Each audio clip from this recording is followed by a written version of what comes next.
Starwalker Studios presents Game Master's Journey, a podcast all about tabletop role-playing games from the perspective of the captain's chair.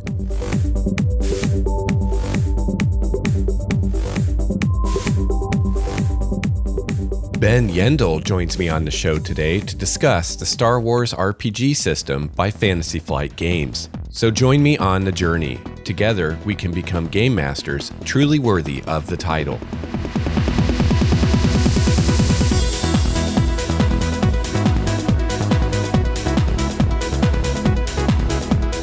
Hello, listener and fellow GM and or player. Welcome to episode 26 of Game Master's Journey. I'm your host, Lex Starwalker.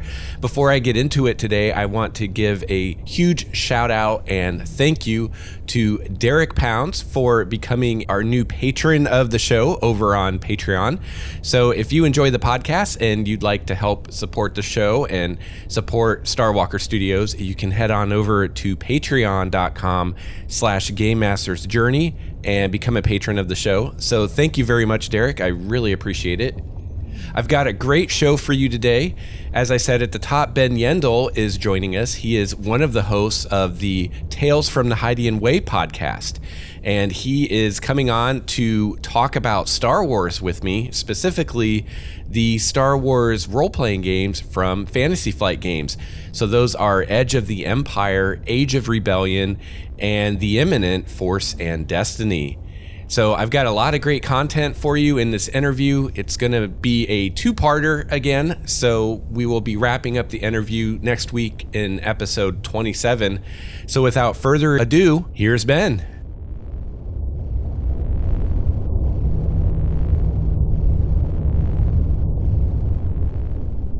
Ben Yendall is joining me on the show today. Welcome to the show, Ben. Thank you for having me. Ben is one of the hosts of the Tales from the Hydian Way, a Star Wars RPG podcast that I'm a big fan of. So why don't you tell us a little bit about your show, Ben? The show itself is about how to do a Star Wars theme to a role-playing game using the Fantasy Flight system. Okay. And trying to figure out the best way of implementing a story for the system. Awesome. And the system just sort of jumps out story. Yeah, and it's a great podcast, even if you're not playing that particular game, because you guys have a lot of episodes that are really just more general, you know, how to handle certain things as a GM and how to be a good GM. Well, they show up for almost any sort of role-playing game that you're in, whether it's anything from Fate to Traveler. You're gonna run into fairly common things. Like, how do you deal with high-end players? How do you deal with beginner players? Yeah. How do you get buy-in from anyone? Yeah, totally. I'm excited to have you on because I've really been wanting to talk about Fantasy Flight Games, Star Wars games. I played the West End Star Wars, the D6 way back when. I played both of, I think there were two D20 versions. Well, like D&D with those editions, there was the 3.5 edition for Star Wars, so kind of 3 editions. Yeah. Now, was that the Saga edition, or was that a different one? No, it went 3, which was just when Wizards got the license, went to RCR, which is the one, if you're doing the old school Wizards one, it's RCR, which is 3.5, and then Saga edition. Okay. Which is, I'm hesitant to say, but it's kind of related to 4th edition D&D. Okay. It doesn't have as much of the, this class has this stuff. It's got a lot more general feats and talents. Okay, cool. I dabbled in those a little bit. I played the West End games one quite a bit, and I ran it too. And I got a hold of Edge of the Empire, and I really, really liked what I saw. I ran the starter box adventure, or the beginner box, and that's my only experience with it. So I really wanted to get someone on a show that knows more about the game. And I listen to your podcast, so I'm really happy that you could come on tonight. Well, I'm very glad to be here and talk about it. It's a system that I really like and love spreading my love of it. So I think we'll just assume that the listener doesn't really know anything. And so I guess the most basic kind of starting point is character creation. So how do characters work in this game? We don't really have a class system like we did in the D20 versions, right? No, it is much more freeform. You do have a career that your character starts in, and for each of the 3 main thrusts of the role-playing system, okay, whether it's being smugglers, being major parts of the rebellion, or just coming out a Force user, you've got 6 different careers to deal with. And this is sort of the very basic archetype of what the character is. Okay. Whether you're a colonist, a technician, or a smuggler, it's a very basic description that a lot of the specializations that you get color in many different ways. Okay, cool. So some of your careers are like smuggler and pilot and things like that. Is that right? For Edge of the Empire, you've got bounty hunter, smuggler, colonist, technician, and each of them is subdivided in the core book, into 3 specializations. Okay. And then they're releasing splat books as they come up. Okay. So the career has a set skill list that you're choosing from, and then you're choosing the specializations within it, at least for a starting character. Okay.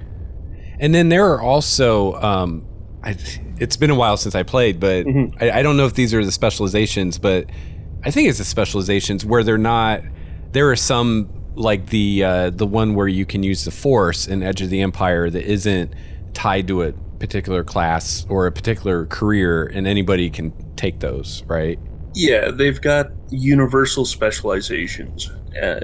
In Edge of the Empire, it's the single Force using specialization, where you can't take that at character creation as your first specialization, but you can take it as a second one. Okay. So that, at least in Edge, to be a Force user is an active choice that you're paying experience into to get. Right. So I guess maybe we should take a step back and mention, first of all, that these games are taking place during the time period of the original movies, episodes 4, 5, and 6, right? Yes. Structure-wise, they're taking place somewhere between episodes 4 and 5. Okay. So the Death Star has blown up. The Rebels, if you're part of them, the main base is on Hoth. The fleet is bouncing around. And all in all, things look hopeful, but pretty bleak still. Yeah. It's a great time. It really is. And then there's going to be 3 games, right? So there's Edge of the Empire, which is the one I'm familiar with. Which is the smuggler, it's sort of the smuggler criminal underworld base of Star Wars, where you've got the Hutts, Black Sun, and all the really nefarious beings. Yeah. It's a really cool setting, and one that, if they had released books a different way or in a different order, it would have been it probably would have been just overlooked. Yeah, totally. And it is so Star Wars. It's 2 years on, I'm still coming back to the book, and it is still engaging for me. Yeah, I'm thinking, my experience with the earlier games like West Ends and the Wizards of the Coast versions, if you wanted to have an adventure like what you can have in Edge of the Empire, you'd kind of have to say, okay, guys, you can only make these types of characters. Yeah. And if you just let people do whatever, like you couldn't have that. And that's one thing I really like about it. Like for me, I don't have a whole lot of interest in the second one, Age of Rebellion. When I heard about Edge of the Empire, I was just like, oh my God, this is the game for me. Like, this is the part of Star Wars I really like. And here's a game that focuses on that, which I thought was really cool. That's one of the nice parts about it, is that if this is a area that you like, you can go for that. You don't have to get Age of Rebellion or Force and Destiny. You can just go with Edge of the Empire. Yeah. And if there's something that may show up in another book, like interdictor cruisers, because smugglers. Yeah. They show up in the Age of Rebellion core book. Okay. But then they show up in the Smuggler Splat book. Oh, okay. So that if you need something, it will be in the line. Very cool. Yeah. Yeah, I actually wondered about that. I was like, if I'm really into this game, am I going to want to buy the Age of Rebellion book just for like some of the ships and equipment and stuff? There are some things that show up, but if you're wanting that stuff, usually you've got that sort of mindset anyway. Right. Like, if you're wanting to be using all the TIE fighters and sort of secondary ships from the TIE Fighter and X-Wing games, they're all showing up in the Age of Rebellion Ace specialization book. Oh, okay. But unless you're going to be doing that style of campaign, chances are you're not really needing it because you've got ties and that sort of thing already in Edge of the Empire. Right. Like if you're wanting the more esoteric stuff, then you start drilling down and spending a bit more money. Yeah. Base stuff, it's all in the Edge line where you don't really need to jump to a different stream. Cool. And then Age of Rebellion is your more like Rebellion versus the Empire kind of stuff, right? Yeah, it's very much Rebellion versus Empire, where one of the specializations is just the Ace, where you've got a pilot, a driver, like a starfighter gunner, and a career completely based around that. You've got a combat trooper, which is specifically a combat trooper that has a sniper, a commando, and even a combat medic based around it, where it's still a complete party dynamic, but it's much more focused on being in the rebellion and being effective in a rebellion style adventure. Okay, cool. And then the third one, which isn't quite out yet, Force and Destiny, is all about Jedi, I'm guessing. Yeah, I've looked at the beta for it. I've been getting as much info on it as I can, and it's very Force-based. Not so much Jedi per se, but... Oh, okay. Like, there isn't really a Jedi specialization or career. All of the careers in it do come with direct access to the Force, but you are losing some career skills to get it. Okay. It's a kind of cool way of balancing things out. Yeah. And with each of the three different lines, there is a storytelling mechanic based around it. With Edge of the Empire, you've got the obligation mechanic, which is essentially the debts that your character has incurred that are too big to ever just run away from. Right. They will catch up. Yeah. Whereas in Age of Rebellion, you have a duty mechanic, which is almost the inverse of the obligation mechanic, where this is what you're fighting for. This is sort of your main true ideal for the rebellion or the group that you're fighting for. And in Force and Destiny, you have a morality mechanic where it's trying to look at, like, it isn't so much a this is good, this is bad, but this is a selfish way of interacting with this particular aspect of your character, and this is a very generous way of dealing with it. Okay, cool. I really like the obligation mechanic in Edge of the Empire, and if I remember right, when you're making your character, it's kind of like a point buy kind of thing where you can get different skills and abilities and stuff, and you can actually get more points to spend or maybe get more money or equipment when you start out by taking on a higher level of obligation. And then the GM makes like kind of like a chart, and every session you roll on that to see whose obligation might come into play that session. Is that right? Yeah, that's pretty close to it. Okay.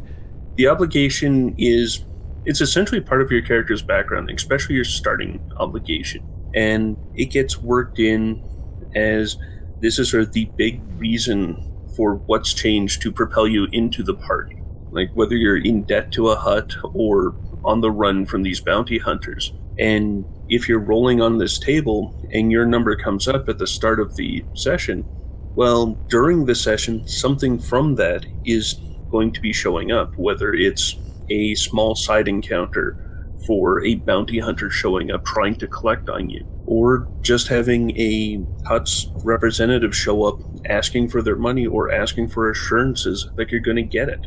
And this preys upon the mental reserves of the character, making it so that they aren't as resilient. Okay, Cool. Now, one thing that I noticed going from the D6 Star Wars to the D20 Star Wars was D20 went with the classic like D&D like class and level kind of system. Yeah. And I didn't feel like it really worked with Star Wars. I didn't feel like it worked kind of cramming characters into these classes. And when looking at these games, it seems like you can really start with this concept and build that character. Is that your experience with it? That's exactly my experience with it. The careers kind of speak to me as the very base kind of classes. Yeah. So you know that your character is a technician, a smuggler, explorer, a hired gun. And from this, that's sort of the base archetype. And with this, you get a few traits, or in this case, skills. And then you're taking your specialization, which hones everything in. And with the specialization, you get access to all these different talents. And it's how you use these talents to create your character. And these talents allow something on a die roll to give you a benefit or a negative. And the dice in the system are much more integral to how the story is being told. Yeah. So let's talk about the dice a little bit. This is probably one of the biggest innovations, it seems like to me, in the system, because we're seeing polyhedrals like we're used to, D8, D12, D6, D10, but they don't have numbers on them. They've got like these cool little symbols on them instead. Yeah, and because they've got different symbols on them, it isn't just a single success failure axis anymore. Okay. You have the ability to succeed and fail, but you also have something that is good or bad happen that is related to the task, but not specifically of the task. Okay. So say you're searching for information doing a computer hack, and you fail on that, but you've got a lot of advantage. And getting this advantage allows you to get other information that is still useful to you, providing, say, security layouts when you're looking for specific information on troop movements. So it's related, but not exactly what you're looking for. Okay, cool. And then there's sort of a third axis, which is where things get a little odd, where you can have the essentially amazingly good things or amazingly bad things happen. Triumph or despair. And with it, you can have any of the advantage stuff happen, which is criticals to bonus dice to even upgrading your next roll, to having just sort of plot stuff show up, such as, yes, I find exactly what I'm looking for and it's better than what I was hoping. Something along that lines. Or with the despair, you can have it that I'm doing this hack on the computer and I trigger the local military base to come investigate, and we've got a couple rounds or a couple minutes to get out of here. Yeah. It's something really, really good or really, really bad. And those ones are only showing up on particular dice. If it's just a normal difficulty with going against your normal attribute, then none of or little of the really cool stuff is happening. Right, because you're getting some dice from like a basic attribute, and then some are coming from your skill in whatever the thing is, and then there are other dice that are like complications or whatever. Yeah, the way it basically works out is you have an attribute and you have a skill that you're applying to this attribute. Whichever one's smaller, that's how many proficiency dice you get. Okay. The difference between the two is how many ability dice you get to add on to it.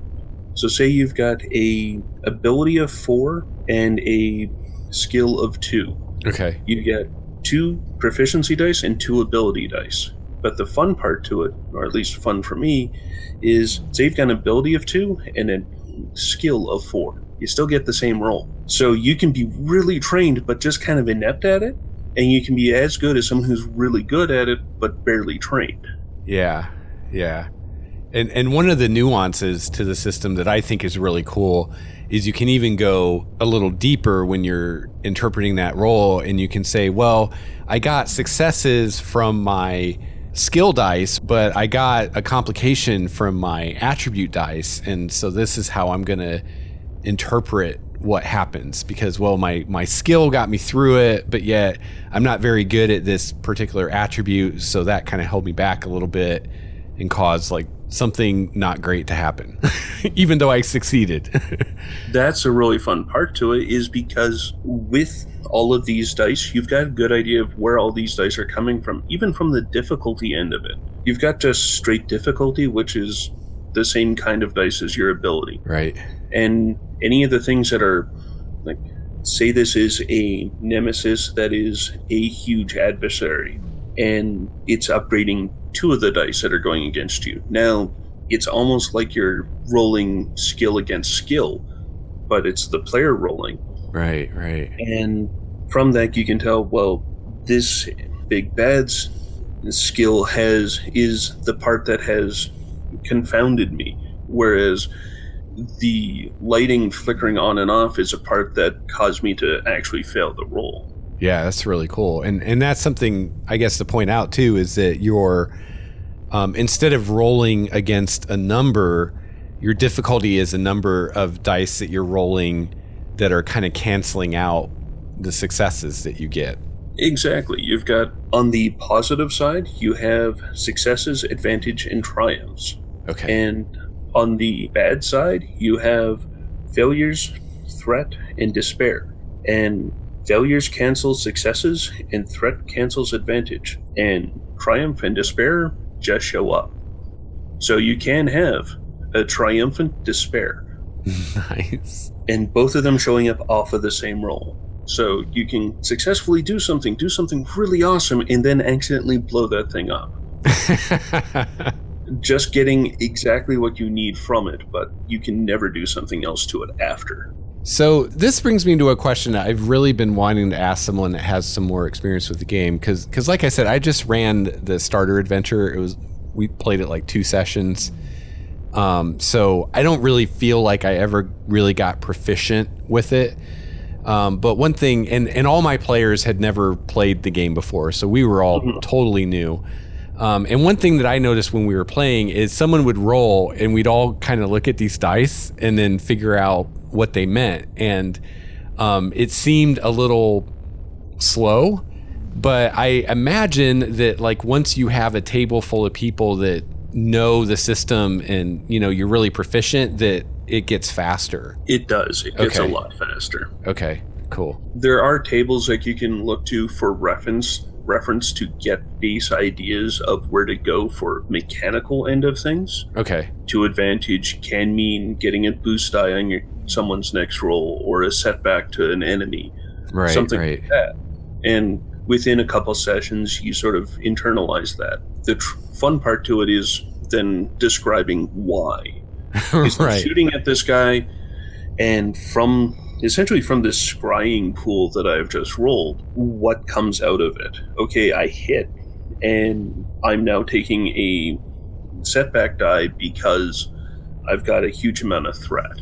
So I hit the guy, but my rifle then jumps up and hits me, causing me to get a little woozy for my next round. Cool. You do get a lot more proficient with it. And a lot of the mechanic stuff it becomes fairly quick. Kind of like with almost any other system. Right. And it's not all on the GM, right? Like, the players do a lot of the interpretation of what, you know, the complications and whatnot are. Is that right? At least for their roles?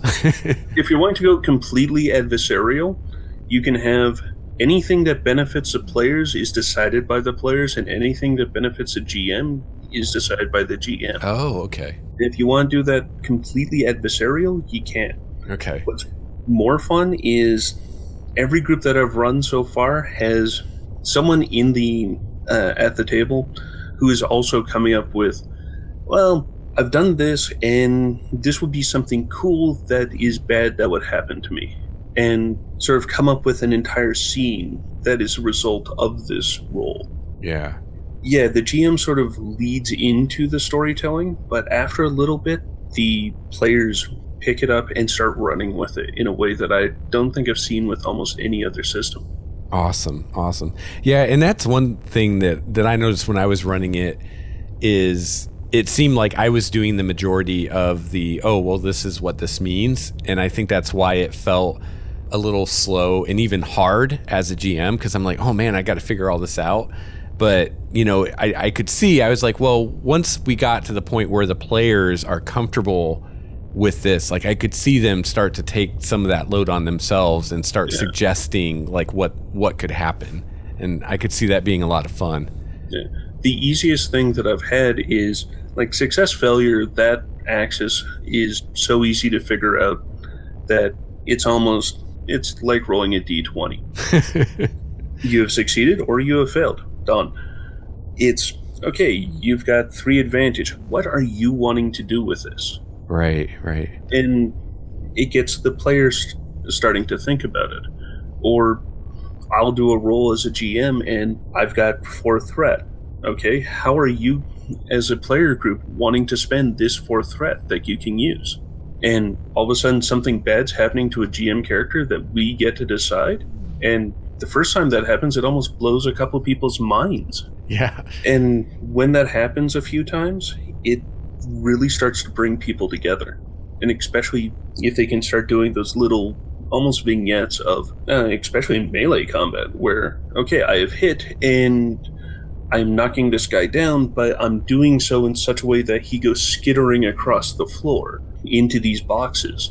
It's one of those things that it builds itself when everyone at the table is sort of expanding upon what the person in front of them did. Yeah, and I think it was actually you guys on your podcast, I think probably more than once, mentioned that when you really get going in like a combat or something, that this dice mechanic actually helps it to feel like a Star Wars movie, like how there's all these like crazy things going on at once, and you know, nothing's ever just simply like, oh, this works or it doesn't. There's always some kind of twist to it or something. Exactly. There's always a good or bad twist to whatever you're doing. Even if it's something as simple as shooting the lock on a door, there's still something bad that can happen from it. And if the GM's wanting to add in a bit of extra difficulty, they can have a despair show up from a bad roll, and then the bridge that they're going across won't extend. Okay. With it, it does start bringing in everyone to the story. And in combat, the fairly freeform initiative does help that as well. Yes. Because everyone rolls initiative, but instead of it being, well, this person got 3 successes and 2 advantage, and this person has 1 success and 4 advantage, well, the person with 3 successes go first. No, it's, you come up with a list of, this is a PC slot, this is an NPC slot, and whoever wants to go in the PC slot can. Right, yeah. And everyone gets ticked off once for the round, and then on to the next one. So it can happen where someone goes at the end of one round and the very beginning of the next one. Oh, cool. And it can lead into some amazing things. So you're not locked in round to round to the order that you chose before? No, not at all. Oh, cool. I didn't realize that. Yeah, it makes it a fairly fun thing because one person does something and then this other person at the table gets an idea of, okay, you just did this and my guy can do this thing, so I'm going to do it. And it's like in D&D, you kind of get some of that stuff of just sort of how the battle's evolving, but when you go, you know you have however many turns to go to until he comes around to you again. Well, with a round, it can be you going last in one and then the beginning of the next. And on top of that, you can have the effects of what you just did help out the next person to go. Right. Cool. So it's so much more interconnected than most other games I've seen. Now, is the GM doing that as well with his NPC slots? Can you change those around? Yes. Oh, that's so cool. So the GM can be as nice or as jerk-like as they want. I love it. Yeah.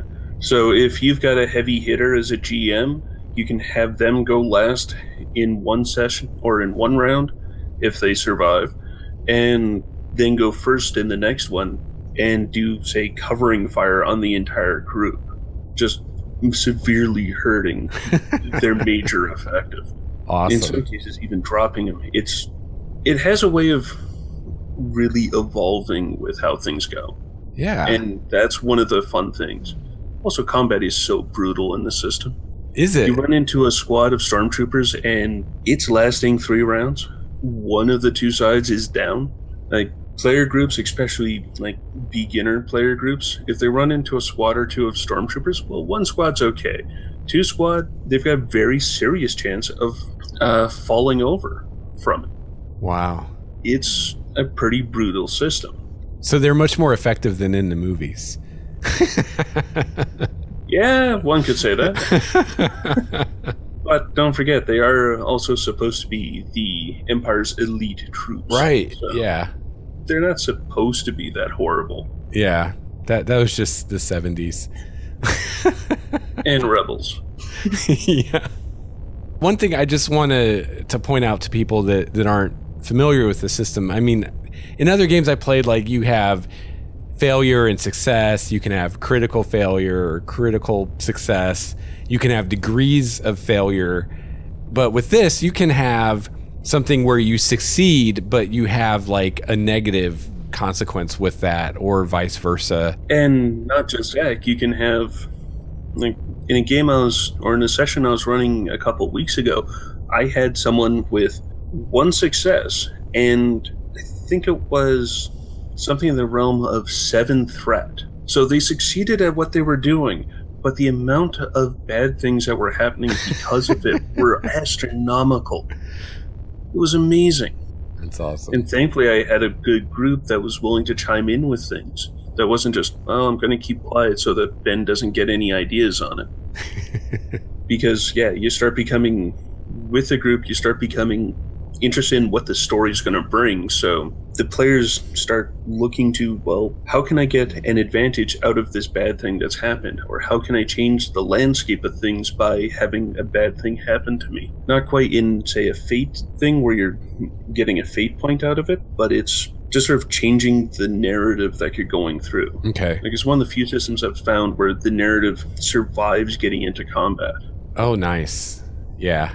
Because in D&D, I'll run into combat, and we all do descriptions for what we're doing, but it's really hard to keep the narrative flow of what was going on before combat started going. Yeah.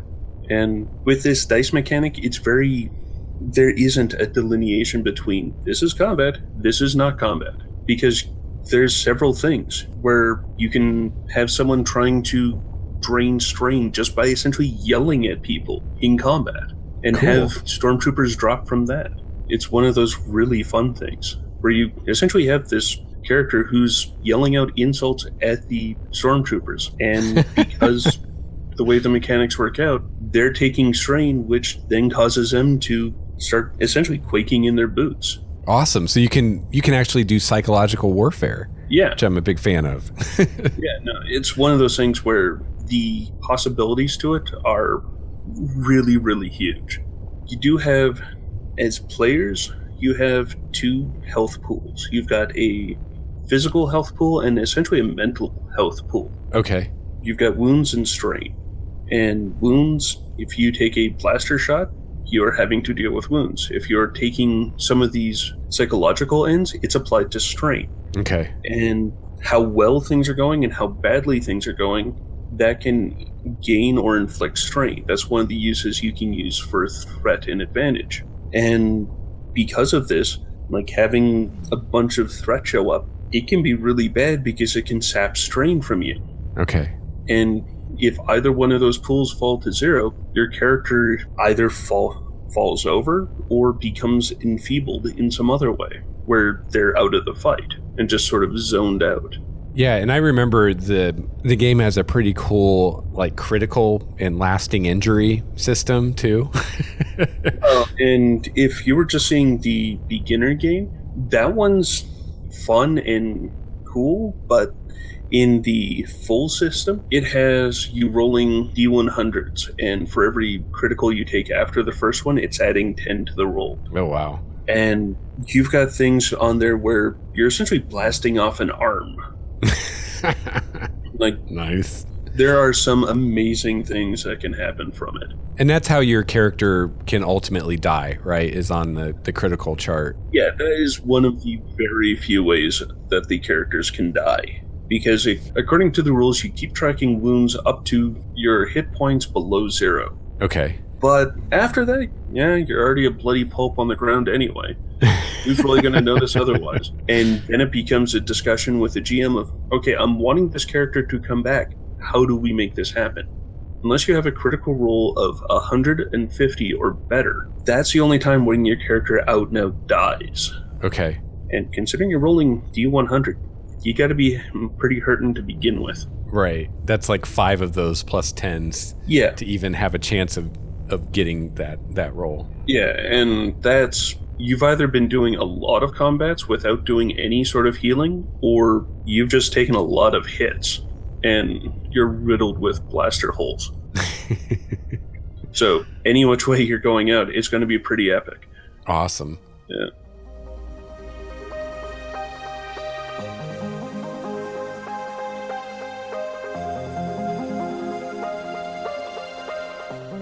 Well, that's going to wrap up episode 26. Once again, I want to thank Ben for joining me on the show.